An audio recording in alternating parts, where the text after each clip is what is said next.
Hello friends, नमस्कार। कैसे हैं आप सब लोग? आशा है आप सब लोग बहुत अच्छे से होंगे। आज मैं एक सोहर गीत गाने जा रही हूँ श्री रामचंद्र जी का। जैसा भी लगे आप लोग कमेंट करके बताइएगा, और पसंद आए वीडियो तो लाइक करिए, वीडियो को ज़्यादा से ज़्यादा शेयर करिए और चैनल को सब्सक्राइब करिए। आप लोगों का प्यार दुलार हमारे लिए बहुत महत्व रखता है। धन्यवाद।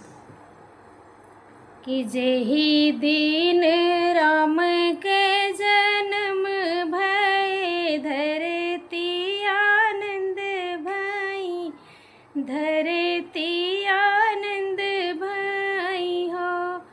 रामा होई गाय वध माया जोर, कौशल्या रानी मंदिर, कौशल्या रानी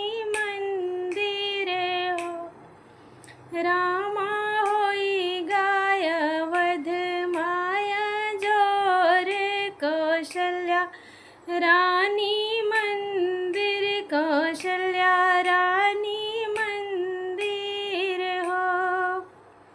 कि सोने के खरौआ राजा दशरथ, धगरन बोलावे चले, धगरन बोलावे चले हो।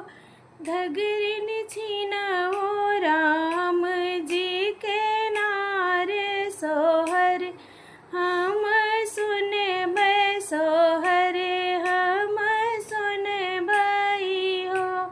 धगर